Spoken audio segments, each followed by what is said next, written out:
Like the woman at the well, I was seeking for things that could not satisfy. And then I heard my Savior speaking, "Draw from my well that never shall run dry.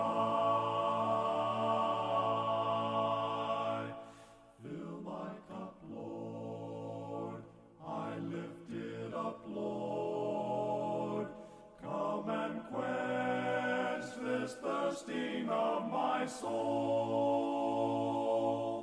Bread of heaven, feed me till I want no more. Fill my cup, fill it up, and make me whole. There are millions in this world who are craving the pleasure earthly things afford, but none can match the wondrous treasure that I find in Jesus Christ, my Lord. Fill my cup, Lord, I lift it up, Lord. Come and quench this thirsting of my soul. Bread of heaven, feed me till I want no more. Fill my cup, fill it up, and make me whole. So, my brother, if the things this world gave you leave hungers that won't pass away, my blessed Lord will come and save you if you kneel to Him and humbly pray.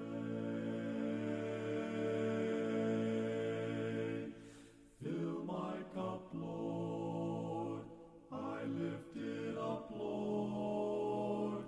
Come and quench this thirsting of my soul. Bread of heaven, feed me till I want no more. Fill my cup, fill it up, and make me whole.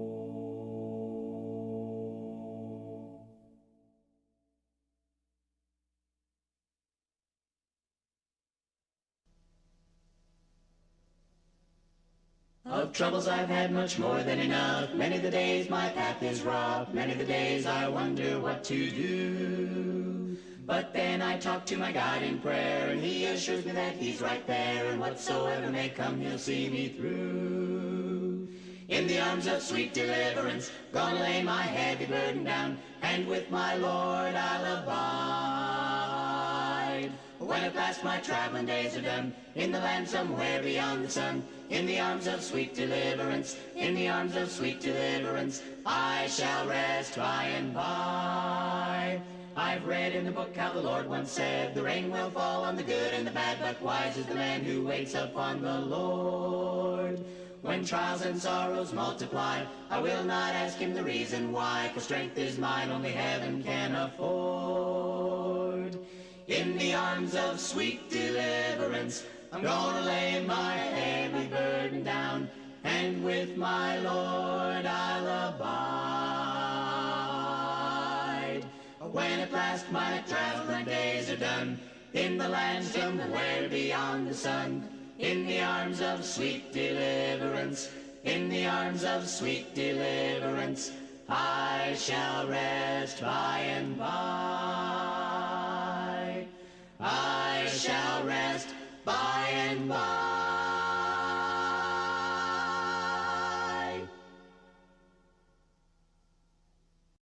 I'm gonna tell you about the coming of the judgment fairly well, fairly well. I'm gonna tell you about the coming of the judgment fairly well, fairly well. There's a better day a-coming fairly well, fairly well. There's a better day a-coming fairly well, fairly well. In that great getting up morning fairly well, fairly well. In that great getting up morning fairly well, fairly well. When you see the lightning a-flashing fairly well, fairly well. When you hear the thunder crashing fairly well, fairly well. When you see the stars a-falling fairly well, fairly well. When you hear the chariot calling fairly well, fairly well.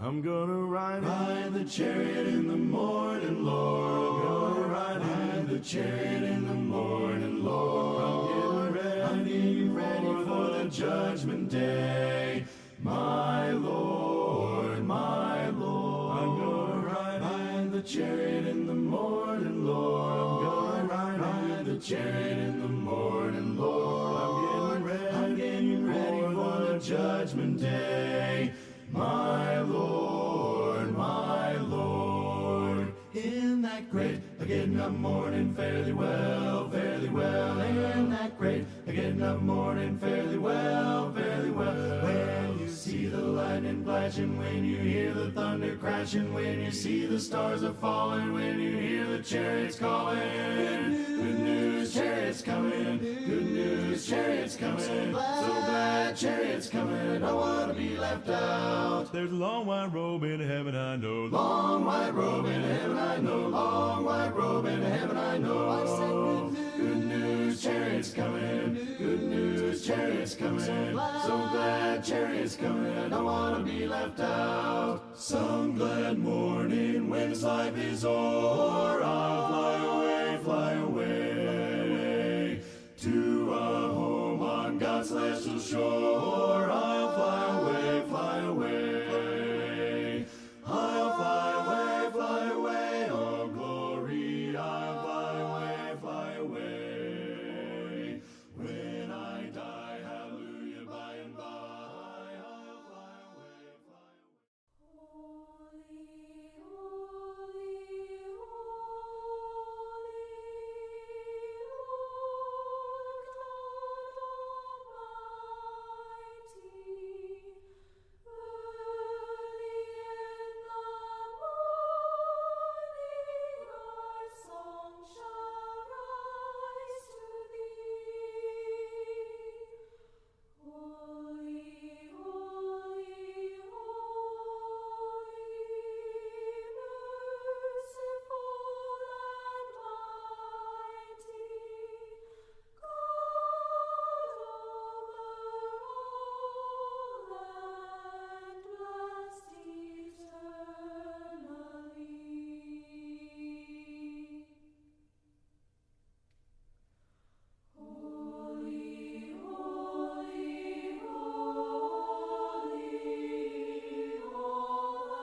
Great to see everybody tonight. Thank you for joining us this evening. We're in our study of worship scenes. We've moved into the New Testament, and we predominantly talked about Jesus for a little while and some of the worship scenes that surrounded him.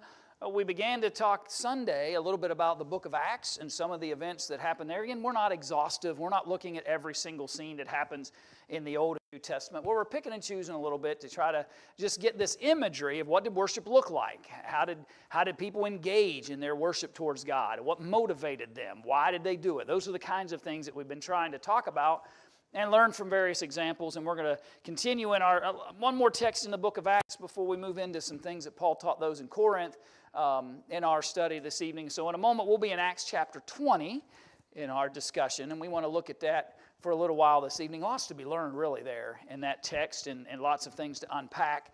And so we'll do that here in just a moment. But before we get further into our study, if you would, let's bow our heads together and share in a word of prayer. Father in heaven, thank you for this day. Our hearts are heavy knowing the circumstances that seem to so often happen in our world. We just pray your blessings and your comfort and your love upon any and all who may be challenged in mourning, facing with various difficulties at this time. We just pray your love, your watch care, and your deep concern upon them and just upon your creation as a whole, Father. We realize that men have been waxing worse and worse for a long time, and that evil continues to exist in our world, but we'll never lose hope in the fact that Jesus is the answer, the resolve, the remedy for those challenges. Bless us this evening in our study. Strengthen us in our efforts to understand your purposes for worship and how your early disciples followed you and worshiped you, and encourage us to learn from their examples this evening. Love us and guide us. Strengthen us in every righteous endeavor, and it's through Jesus' name that we pray. Amen. All right, so if you would jump into Acts chapter 20 here, and I may back you up just a little further than verse 6. That kind of picked up the context there.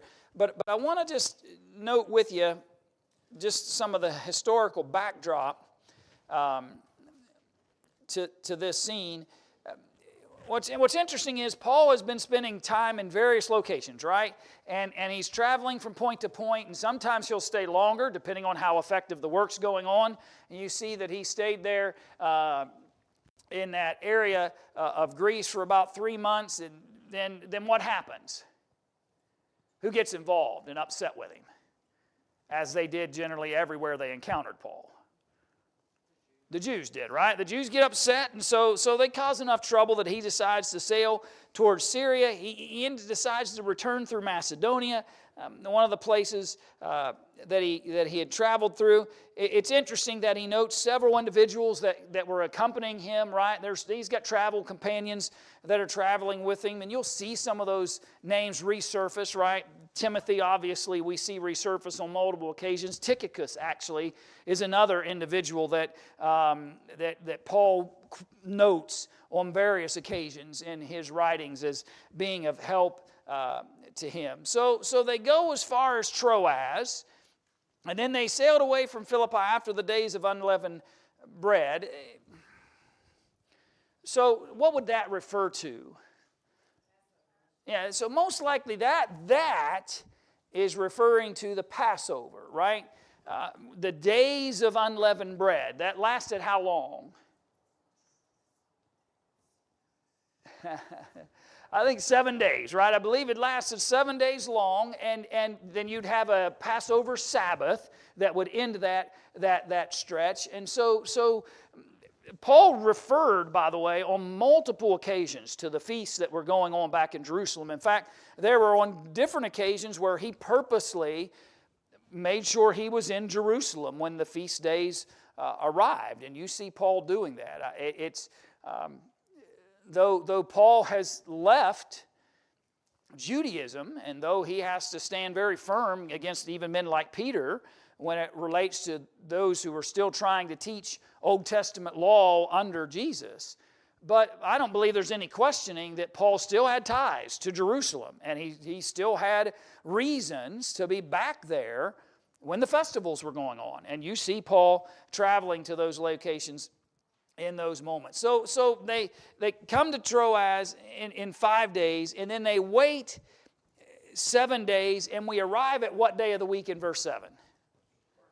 Verse 8. Okay, that's where I wanted to get us to. Just wanted to get the history, get the mindset of what's going on here. Paul's travels, different individuals traveling with him.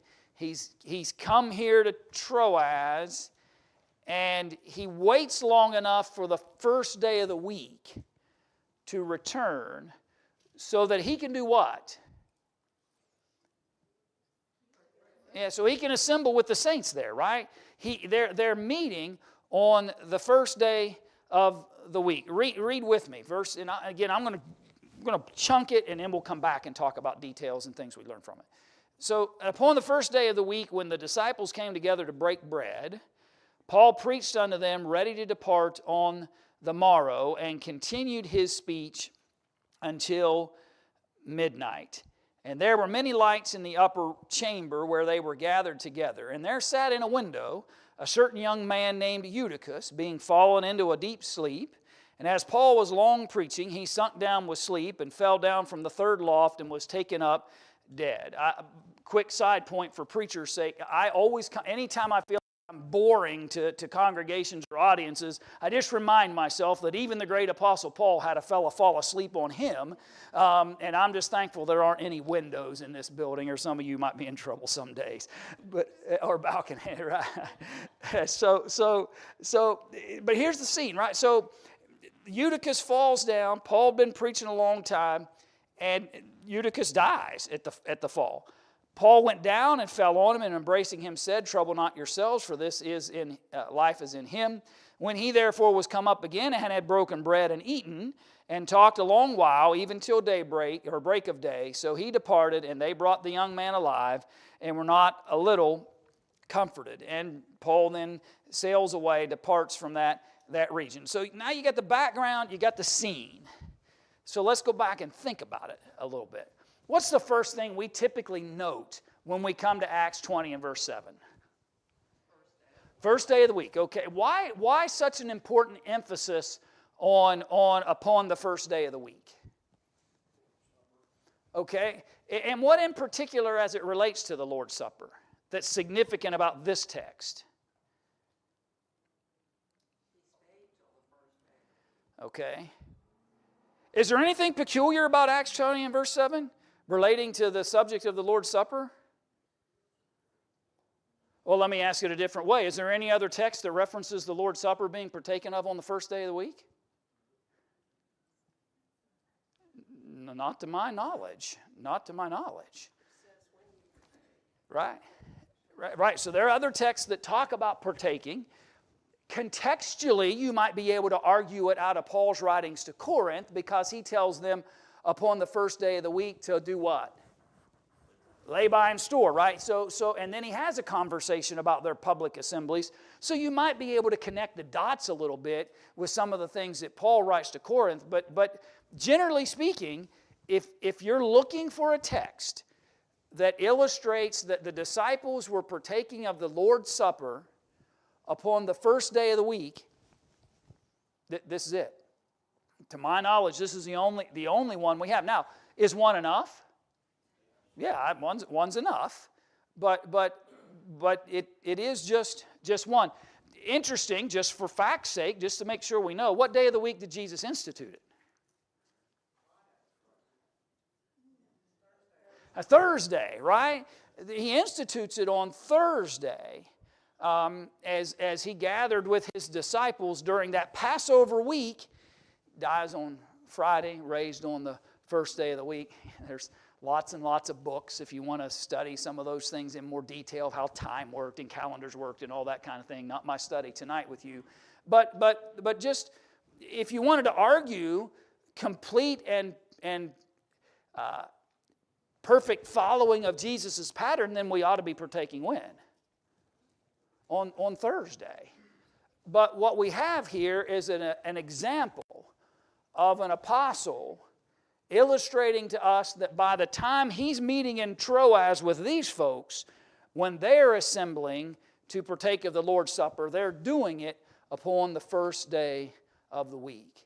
And so Jesus establishes the memorial on a Thursday, but teaches through his apostles that the practice would occur upon the first day of the week. What's significant about that as it relates to Jesus? That's the day of the resurrection, right? That's the day of fulfillment and completion of the whole reason Jesus died. Jesus didn't die to stay in the grave. Jesus died what? To be raised and become the first fruits of our resurrection. And so that first day of the week becomes significant in relationship to when they assembled. Let me ask, go ahead, Siegel, I'm sorry.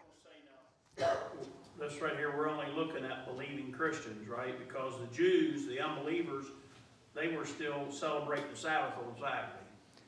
Right. Well, only way I can define them, I'll define them as the text defines them, and he says disciples.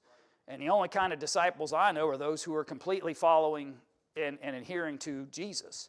I don't know any, right? So that'd be the only way to define. So yes, that's who's gathered here. Would their standard week been those same hours like the Jewish? Yeah. Like 6 So o'clock?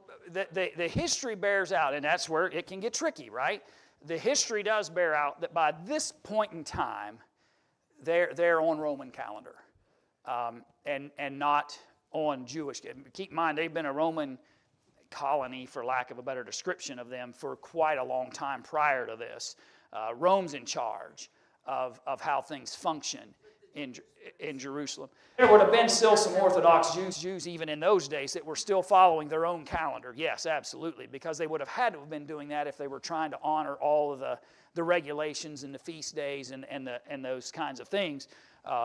But in generally speaking, I think the phrase midnight here kind of helps. When you have a word that translates midnight, there was no real such thing in that other timekeeping. I think the comparison he's making here is in reference to Acts 2, where they would meet together in the courts and in their homes and break bread together, which was not an act of the Lord's Supper. Where this, he brings it out as the first day of the week, which is the Lord's Supper. He's making a comparison of the two. Right. So let's break that question open for a minute here. Let's be fair. How do we conclude that when he says, when the disciples came together to break bread, that he means the Lord's Supper? Everything else was going on the first day of the week. Okay. Paul preaching and Okay, so it fits the pattern. it's necessary efforts and everything else was going on. So it's a fair, it's the right kind of conclusion to make based on other evidences of things that are happening there. What else might help us to understand that difference? Why they came together. Okay, so that's the purpose, right? Their gathering together was very purposefully designed to commemorate and to remember the memorial that Jesus established. And the words here that get rendered break bread generally point to that kind of condition, not just a common gathering or a common meal. What else? So why isn't that mentioned? I thought the memorial had both bread and the cup, but he just said break bread. Did they only use the bread? And I'm not trying to trick you here, folks, but you know, we point to these texts sometimes, and if we're not ready to give an answer, if somebody says, well, that doesn't say that, you say it says that, but that doesn't say that, we need to be able to, in some ways, defend. That's what Acts 27 says, but we have other passages that take it a little farther. Okay, so what's your... By Acts 20 and 7 only, then maybe we could make that distinction, Okay. that they gathered to break bread only. But Okay. we have other passages. And what way could we use the phrase break bread to include the cup? Okay, context drives it. If you take everything that's written, right there on that paragraph. When they say to break bread, they didn't just break bread. Yeah. Even when they did it as a meal, they had bread Yeah. and wine with it. Yeah. He's telling the story to people that know. Right. And that's that kind of language is used more common than we realize sometimes, where you use a single thing to describe the whole. It was baptized will be saved, but that leaves out other things that are required. Right. And so there more of the story can be told that helps frame it. Instituted was Passover feast, and we know that there were other elements there besides bread, but Christ chose the bread, and there was also wine there at that Right. institution. And he used them both to demonstrate. And we draw the same kinds of conclusions, right? Even on that understanding. What tells us that it's unleavened bread? So if it was instituted by Jesus during a Passover feast, and they weren't allowed to have leaven in the house that whole time, and Jesus would have been in a place to honor what the law had said. The conclusion is, though the text doesn't use that phrase, right? But we conclude it because that's all that would have been in that upper room when Jesus institutes the memorial. And all I'm trying to do with you here tonight for a moment is to make sure we just don't, right? We could just take it at face value and maybe we'd be okay, but until somebody asks us. And then all of a sudden you're going, well, wait a minute. It didn't say break bread and take the cup. Well, by the way, talk about language that represents the whole. The word cup. Take this cup and do what with it? Drink ye all of it. The word cup, if I just told you the word cup, what would you think of? The container. The container. But Jesus said, take this cup and drink it. By that we can conclude he meant the contents, right? The cup, the phrase the cup, represents not just the vessel, but it represents the whole of what's happening there, right? They're taking the cup and they're drinking the contents. My point is to simply get us to think logically, for lack of a better word, and reasonably, that sometimes a single phrase will be used to include the whole of what they're doing. I've heard that called the talk. Yeah. And we use it every day. Yeah. We talk about the White House said today. Well, the White House didn't say anything. The Right. people in the White Yeah. House didn't say Right. Go ahead. And these are disciples, and they were following what Jesus had taught them, and Jesus included both Right. the bread and the cup. So Right. And so they're following that pattern. That's in. The unleavened bread is a symbol of purity, Yeah. which Christ was pure. He was without sin. So if you're going to use bread for his supper, representing his body that hung on the cross, it has to be pure. Yeah. It can't not have yeast in it. Right. And so there's purpose behind that and reasoning behind that. Go ahead. Usually, sometimes, a lot of people who read that would like to argue that coming together to break bread, it was done during Passover, so they didn't have any leaven, but that could also just mean that they're just taking part of a meal, just, a meal. How would you argue that? And I'd in this text, I would argue that based on what happens later in the text. And we'll get there. Because there's two events that occur. One is the gathering of the disciples to break bread, right? So they've come together to break bread, and as a subsequent gathering, part of their gathering, Paul does what? He preaches. Their purpose was to come together and break bread to commemorate the Lord Jesus. And you add what Paul taught to those in Corinth. You add the fact that Jesus instituted this memorial, right? You've got to look at all of it, but there's another scene that happens later. I'll get there, maybe tonight. on the first day of the week. 1 Corinthians 16:2 says every first day of the week. So Calvinism teaches that it doesn't say every first day of the week. So they use like once a month, once a quarter, special occasions or whatever. But it don't take much thought to understand upon the first day of the week, there's 52 weeks a year, so there's 52 days we partake of the Lord's Supper. Calvinism doesn't do that. Yeah.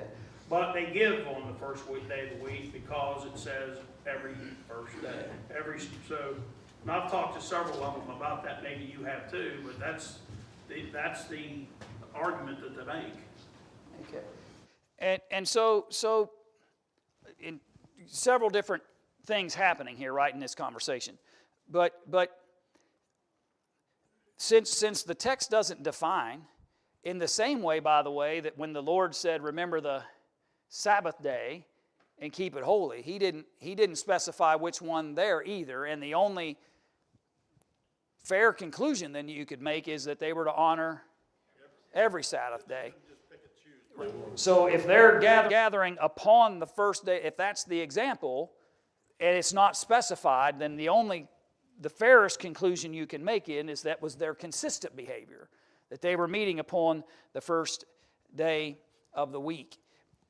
Subsequent to that, Paul continued to preach until midnight, ready to depart the next day. And I want you to notice something else. There were many lights in the upper chamber where they were gathered together. You mean to tell me the New Testament Christians weren't meeting on Sunday morning? Yes, that's exactly what I'm telling you. They were not meeting on Sunday morning. They were meeting after they got their work done. And they were gathering where there were what? Many lights. You don't need many lights if you're meeting at dawn when the day breaks. And remember, their windows have they're not blocking the natural light. My point simply is this. We get this odd etched into our minds that Sunday morning is the preeminent moment in time to worship. No, what's the preeminent moment in time? Upon the first day of the week. Upon the first day of the week. And we have an Americanized view, for lack of a better phrase. We have an Americanized view of that. And our view is the most significant service of all services happens at 10 o'clock here in Payton City on a Sunday morning. And that I would be mistaken and not a very good teacher if I didn't at least acknowledge that to us. Don't get caught up in that mindset. These folks in Troas, I don't know exactly when all the other groups were meeting. I just know that this one in Troas needed to meet in a place that had lots of extra lighting so that they could get through their service. That doesn't happen if you're break of day. And I also think you could argue that from the idea that if that were true, that's longer than any of Jesus' sermons that he preached. If Paul went from daybreak to midnight, right? I'm just trying to get us to break some of that thinking that we often have. The New Testament church in Troas met once on the first day of the week, and they met once in the evening. And everyone after that and before that, in relationship to Jesus, has to use the best expediencies possible to do upon the first day of the week what God has commanded us to do. And be very careful that we don't create as law what God said was expediency. and be fair with what they were really doing. I think that when you look at it, a lot of people could probably say, oh, if then they met in the evening, then why not we just meet in the evening once? I feel like this wasn't just, oh, we've planned it in the evening. This is, we've communicated with everybody else, and this is when we are all able to meet, so we're going to meet. So I feel the elders had set, in the morning, us being able to meet, and we have it set in the evening for those, say, who weren't able to meet in the morning. That way, almost following this example, if you can't meet that in the morning, we're also meeting here so you can meet when you are able to. Yeah. And really that is why 2 services happened. And you've heard me talk about that, you maybe not, but over the years I've talked about the fact that the Industrial Revolution created the two service Sunday. When people started working shift work is what brought about the 2 service Sunday. And you can go back and see that historically. The people back before, they get in not even their Ford Edsel, they get in their wagon, right? And they'd hitch it up and they'd go to the meeting house and they'd meet and they'd share lunch on the grounds and they'd ride back home, right? And again, that was what was expedient for them. That's what worked for them. That's what first day of the week is commanded. The best and most expedient ways to meet on the first day of the week is a congregational decision to expedite what it is God desires for us upon the first day of the week. And there's no right or wrong answer in that in some senses as to how elders choose to do everything that God has defined for us upon the first day of the week. Now, before I 1 Corinthians 11 is going to have to wait. I can see that happening, all right. But before I step further, though, here's something specific I want us to note, because we're still talking about worship scenes. We get caught in the weeds here and not remember why we put this text in the series. We've talked a lot about spontaneous worship, right? Spontaneous worship in the Old Testament. God parts the Red Sea. We get across the other side. Let's worship. We've got the ark and we're able to move it back towards Jerusalem. Let's worship, right? Noah comes out of the ark. Let's worship. Lots of spontaneous worship. Paul and Silas were in prison, but we're not out of hope. Let's worship. This is structured. They've determined the place. They've determined the when. They've determined the purpose that God has given them. This is structured. It's very different than the kinds of things that we have witnessed thus far in our worship scenes. There is very specific purpose happening here in Acts chapter 20 that we have not necessarily seen in some of the other texts. When the disciples as a whole in a local location decided it's time for us all to gather, they found a place. They knew what God had commanded for them to fulfill. And what a blessing. Guess who's in town today? The Apostle Paul. Guess who's the guest speaker when the Apostle Paul's in town? The Apostle Paul is, right? And so they get this great opportunity to have Paul speak to them in their evening service prior to midnight, where they came together and broke bread and then listened to Paul preach till midnight. Eutychus falls asleep, falls out onto the ground and dies, right? Paul goes down, falls on him, embraces him, tells everybody, don't be troubled by this. The life is in him. And Paul revives him in that scene. Now here's that text. I wanted to get to this because Colin asked this question. So when he, who's the he? Paul. Okay? And Paul went down and fell on him and embraced him, said, trouble not yourselves, for his life is in him. And when he, therefore, Paul's the only one involved as far as being specifically mentioned here. When he therefore was come up again and had broken bread and eaten, two different things. The disciples came and broke bread. Continuity of flow seems to me to indicate that they broke bread, gathered and fulfilled the purposes they determined to fulfill. Then Paul begins his preaching. He preaches till midnight. Eutychus falls out. He goes down and revives him. It changes the scene, right? Then he, Paul, not they, he, therefore was come up again and had broken bread and eaten and talked a long while, even till break of day, so he departed. So Paul's now getting sustenance, right? Breaking of bread in Acts chapter 20 and verse 7 is the gathering of the disciples purposed in partaking of the Lord's Supper. If that was a common meal, it seems awfully odd that Paul wants another supper, right?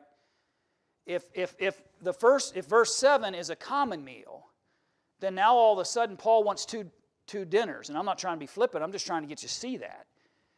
Because if he ate dinner, because that was a common meal, now he turns around and he's going to eat again after he comes up, after midnight, after the fellow Eutychus falls out and he comes back up. And also, notice the difference in what's happening. They came together to partake of the Lord, to break bread, right? Verse 7. And Paul did what?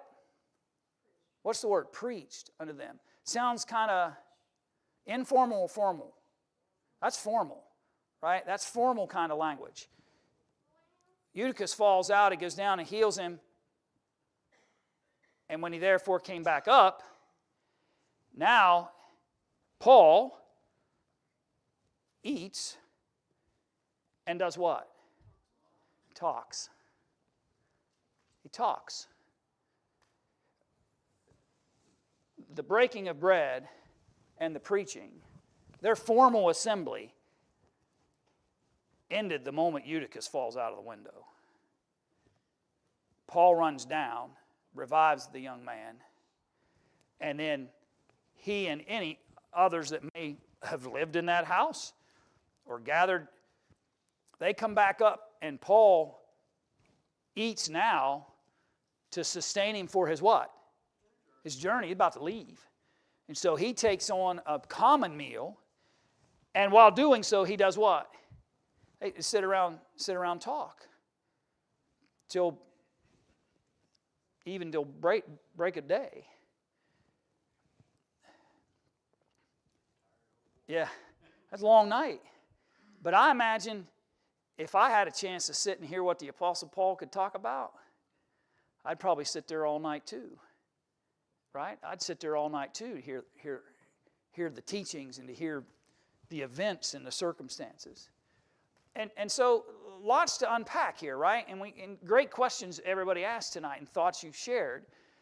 But primarily as a scene, I wanted to make sure we recognized that contrast between spontaneous, which in some ways is much more individualized worship, purposeful, structured, commanded worship seems to be more in tune with when the whole gathers together, when the entire congregation has come together to worship God. There seems to be structure in those moments. When we get to the study and talk a little bit about what's going on in Corinth, you'll see that even more, because their worship assemblies were chaos. And Paul tells them that. It's just chaos. You all have the most disorderly, chaotic services that would confuse any visitor that would walk into your assemblies, he says. And he'll have some pretty strong words for those in Corinth. 1 Corinthians 11, when we look at it, probably not tonight, but when we get to it Sunday, it's going to be pretty clear that Paul was challenged by how they had, for lack of a better word, ruined what God had intended for their worship assembly. So we'll see that when we eventually get to that text. But it's important here in Acts chapter 20 to see all of it, right?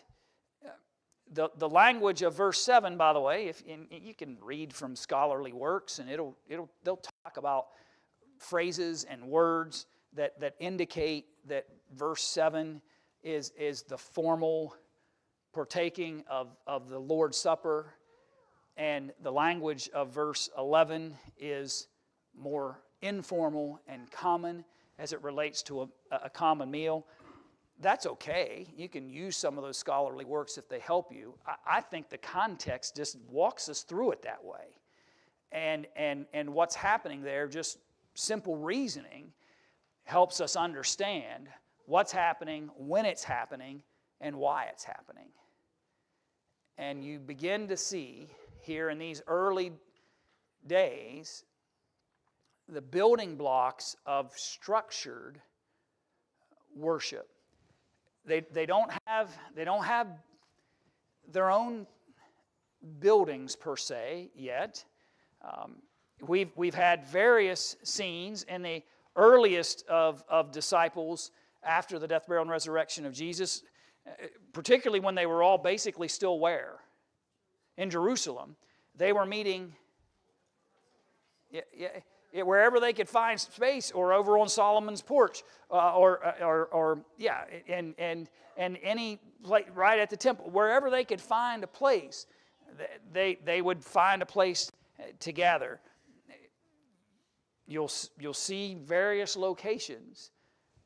It's obvious here in Troas they had found somebody willing to give them a upper room in their home in order to gather to worship. What I love about it, or appreciate about it, is the simple fact that they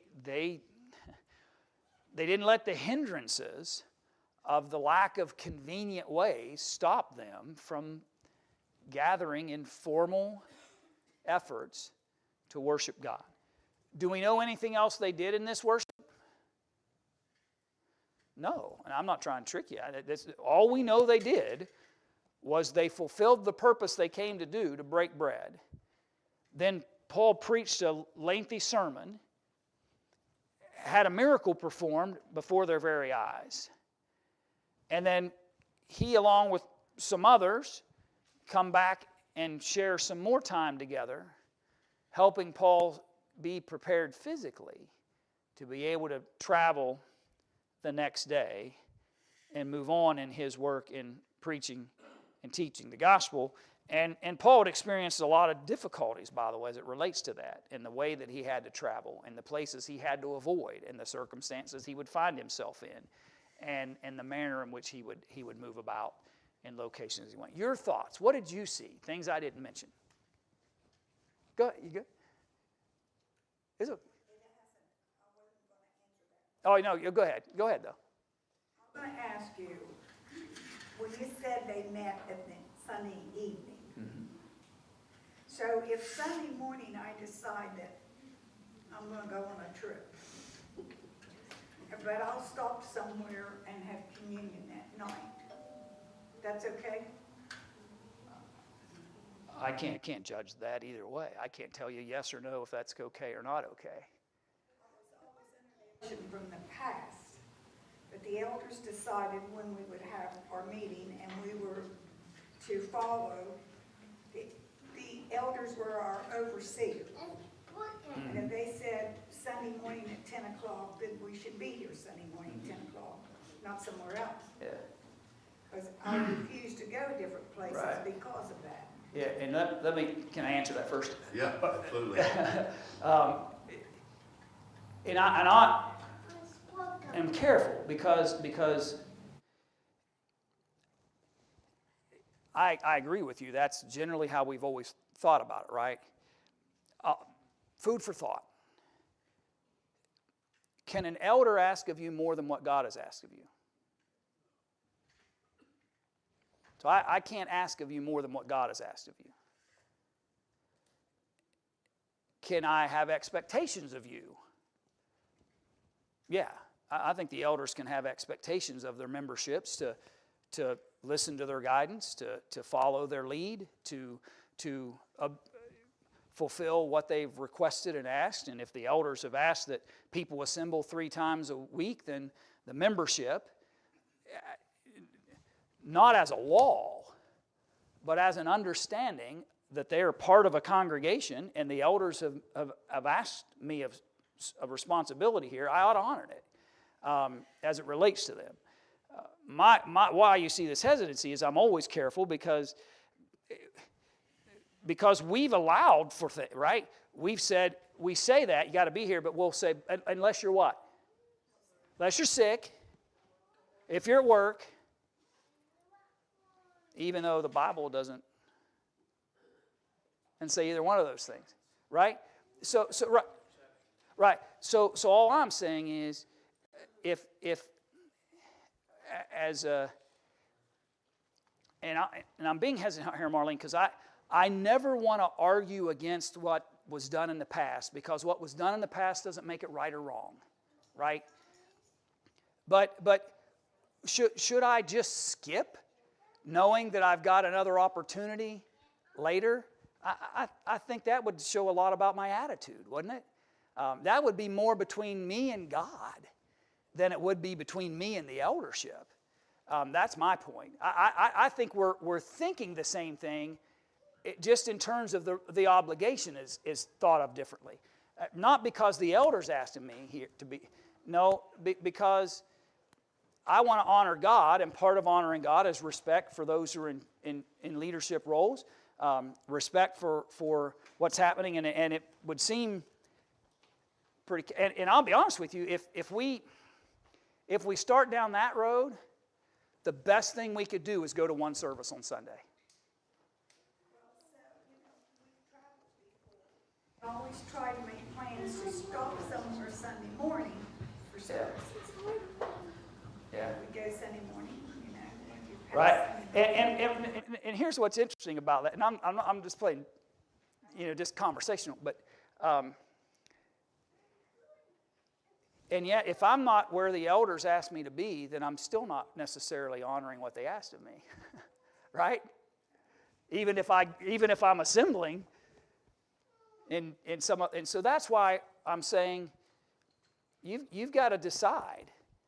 And that judgment, for lack of a better word, is between you and God. It's when the elders begin to see patterns that we probably ought to have conversation, right? And anyway, if anybody knows me well, and I'm not a face value guy. I don't, right? I've never been the kind, and maybe it's because I grew up in the church. And so maybe I'm almost hypersensitive to anything that might appear like I'm just doing it because that's the way I was told when I was 12, 13, 14. Much of what I learned when I was 12, 13, 14 was absolutely right. Right? I just want to make sure I've got the right reasonings behind it for those things. But I would discourage anybody to just skip a service and say, well, I'll catch the next one, right? We're doing a disservice to people if we're holding multiple services that leads them to the conclusion that, well, we'll just pick and choose. But if I miss one, and that puts my eternal soul in jeopardy, then I would also argue the best thing I can do is shrink how many, because I'll limit the risk for the membership, and that doesn't seem right either, right? So I wish it was as easy as just saying, absolutely not. But I don't know that it is that easy, at least not to me. Clear as mud, right? Yeah. But again, and I don't want to be, and I'm taking way more time than I should. Did you turn that off, John? I hope you did. No, you should have turned it off 10 minutes ago. But I'll erase it later. It's all right. But anyway, we talk about worship in the New Testament, and we follow those patterns. I always want to be careful that I don't, as I said earlier in our study, that I don't frame that from American eyes, because I think I can get a misunderstanding of what God really intended.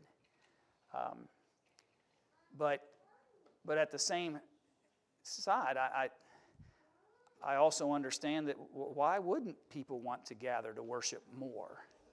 Why don't they want to spend more time in worship to God?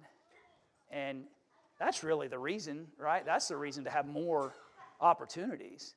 It's not so that people can pick and choose, but the reason you have more opportunities is for everybody to have more opportunities, not options, right? That's what I would argue. I think that to create a litmus test and say this is exactly what it is every time, I can't get there. But I would simply argue that God knows the heart and the motive and the intent and the reasonings, and I'll let Him sort that out. I'm not smart enough to sort through all those things. But great question, by the way, and I appreciate it. So, all right, I got to quit. I'm 10 minutes past, or 5 minutes, or 6, or 7. It's not midnight, I know,